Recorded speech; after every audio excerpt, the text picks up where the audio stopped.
Saint Mary metro station, जहां mother Mary यानी मरियम की स्टेचू तो उकेरी गई, साथ ही यहां जीसस क्राइस्ट यानी ईसा मसीह की मूर्ति भी नजर आती है। ईरान जैसे इस्लामिक रिपब्लिक में मूर्ति, वो भी इतने बड़े पब्लिक प्लेस में, ये सवाल इसीलिए भी पैदा होता है क्योंकि ईरान को एक कट्टरपंथी देश माना जाता है। कहा जाता है कि ईरान ने ऐसा करके उस पर कट्टरपंथ का लेबल लगाने वाले यूएस और इसराइल को आईना दिखा दिया।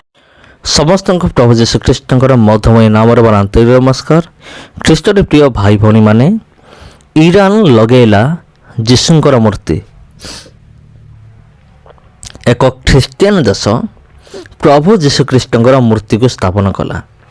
तेबे एमिति करिवार एक ख्रीष्टियन ए मुसलमान देश पछरे कौन रहस्य रही अछि, तार कौन प्लान किसी रही अछि कि?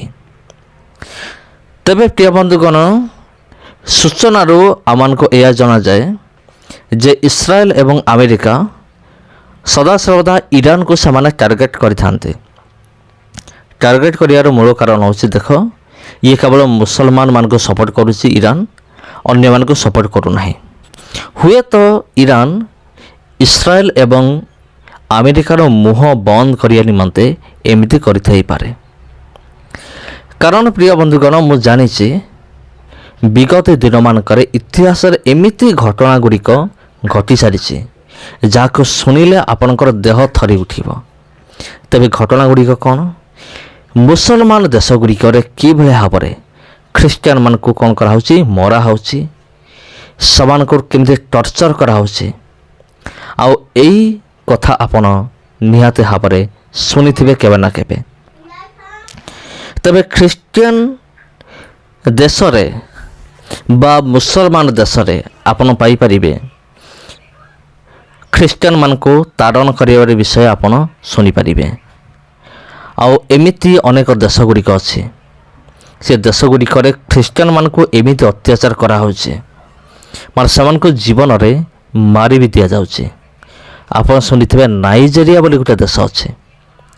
नाइजेरिया देश गोटे एमिति देश, सेठी ख्रीष्टियान एवं मुसलमान 45 भाग बास करती। माने 45 भाग 100 भागरू 45 भाग ख्रीष्टियान एवं 100 भागरू आउ 45 भाग होचंती मुसलमान। आउ 10 भाग अन्य धर्मर सब लोक मान आछंती। किंतु सेठाकार मुसलमान कट्टरपंथी लोक माने समान ख्रीष्टियान लोक मान को हत्या करिवा लागि चंती। जेमते ख्रीष्टियान मान को संख्या कम हबो, मुसलमान मान को संख्या जेमते बेसी हबो, से टार्गेट नै कि समाने ए सब करू अछंती। तबे प्रिय बंधुगण, ए समस्त विषय देखिकी इस्राएल, यूएसए ता सहित अन्य देश गुड़िक मध्य आसंती सेमाने असंतोष प्रकाश करिसंती। आ सेमाने कहउसंती जे एमिति हेबा बिल्कुल उचित नुहे। आ मुसलमान देश गुड़िक केवल मुसलमान मान को भल पाते, आ अन्य मान को घृणा करते। किंतु ईरान से कौन करिछि, पूरा विश्व को देखई देछि जे देख आमे ख्रीष्टियान मान को मध्य आमे प्रेम करू। तबे मु केवल एतिक जानिछि ईरान विषय रे। जदि आपण अधिक जानिचंती ईरान विषय रे, तेबे कमेंट बॉक्स रे कमेंट करिके आपण निश्चिंत भाव में जनातु आपण ईरान विषय रे कौन जानिचंती, आ ईरान को नेकी आपणकर मतामत कौन अटे। तबे प्रिय बंधुगण, ए न्यूज़ के मध्य बहुत भाइराल होछि जे जने इस्लाम देश रे माने मुसलमान देश रे प्रभु जीशुंकर मूर्ति एटा केमिति संभव अटे। ये समस्त विषय देखिकी आउ जते मुसलमान देश गुड़िक अछंती समान पूरा शक हो जाइछंती जे ईरान होछि गोटिए मुसलमान देश अटे। तबे ए मुसलमान देश रे केमिति भाव रे, ए मुसलमान देश रे केमिति भाव रे जीशुंकर मूर्ति स्थान पाइबो, एटा तो बिल्कुल हेबा कथा नुहे। एटा होछि अनुचित विषय अटे। आउ ईरान काहेकि जीशुंकर मूर्ति को लगेला, यह को नहीं कि वर्तमान गणमाध्यम रे तीव्र भाव में आलोचना करा जाउछि। प्रकृत रे ईरान रो आगामी प्लान कौन अटे, ଆପଣ ଜାଣିଥିବେ ବିଗତ ଦିନରେ ଇରାନ ଏବଂ ଇସ୍ରାଏଲ ମଧ୍ୟରେ ବହୁତ ଭୟଙ୍କର ଯୁଦ୍ଧ ଚାଲିଥିଲା। ଆଉ ବର୍ତ୍ତମାନ ଏ ସମସ୍ତ ବିଷୟ ଦେଖିଲା ପରେ ଇସ୍ରାଏଲ ଇରାନକୁ ପ୍ରଶଂସା କରିବାରେ ଲାଗି ପଡ଼ିଛି। ତେବେ କ'ଣ ଟର୍ଣ୍ଣିଂ ପଏଣ୍ଟ ଅଛି ମୁଁ ଜାଣେ ନାହିଁ, କିନ୍ତୁ ଯାହା କିଛି ହେବ ଭବିଷ୍ୟତରେ ହେବ। ଆଉ ଯାହା ବି କିଛି ହେବ ତା ଆମେମାନେ ନିଶ୍ଚୟ ଜାଣିବା। ଆଉ ଇରାନ ଏବଂ ଇସ୍ରାଏଲ ମଧ୍ୟରେ ଯେଉଁ ଶତ୍ରୁତା ରହିଅଛି, ଇରାନ ଏବଂ ଆମେରିକା ମଧ୍ୟରେ ଯେଉଁ ଶତ୍ରୁତା ରହିଅଛି, ଏ ଶତ୍ରୁତା କ'ଣ ଶେଷ ହୋଇଯିବ କି? ବର୍ତ୍ତମାନ ଏଇଟା ହେଉଛି ସବୁଠାରୁ ବହୁତ ବଡ଼ ପ୍ରଶ୍ନବାଚୀ। ଏଇଟା ହେଉଛି ସବୁଠାରୁ ବଡ଼ ପ୍ରଶ୍ନ। କ'ଣ ସତରେ କ'ଣ ଇରାନ ଆଉ ଇସ୍ରାଏଲ ମଧ୍ୟରେ ଚାଲିଥିବା ଯୁଦ୍ଧ କ'ଣ ବନ୍ଦ ହୋଇଯିବ କି?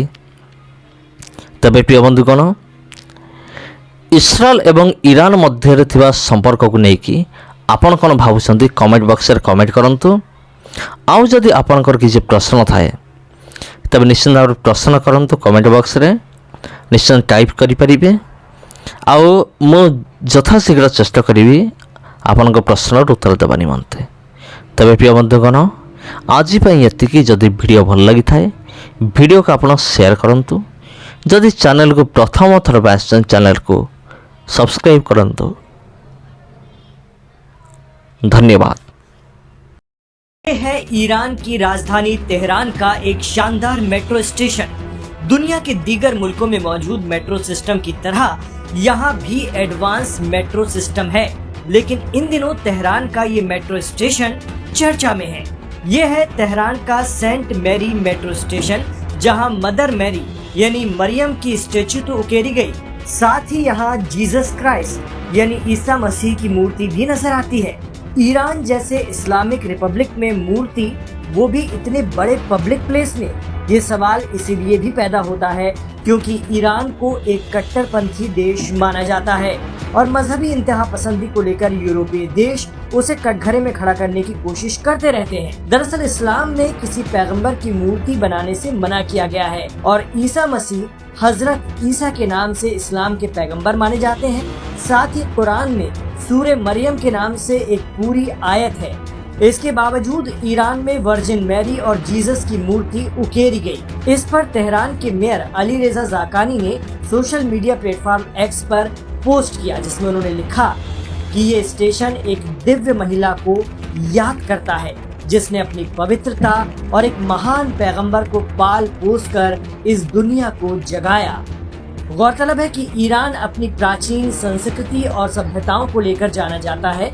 दूसरी ओर ईरान को मजहबी कट्टरपंथ से जोड़कर बदनाम करने की कोशिश का भी इल्जाम लगता रहा है, चाहे फिर वो हिजाब पर बहस हो या दूसरे और प्रतिबंध। ईरान में मेट्रो स्टेशन की दीवारें डिजाइन करने वाली कलाकार टीना तारिक कहती हैं कि तेहरान में मौजूद इस स्टेशन पर आप जो भी चीज देखते हैं उसे इस तरह से डिजाइन किया गया है कि जब भी कोई यहाँ से गुजरे तो ये समझे कि हमारा मकसद दूसरे धर्मों का सम्मान करना है।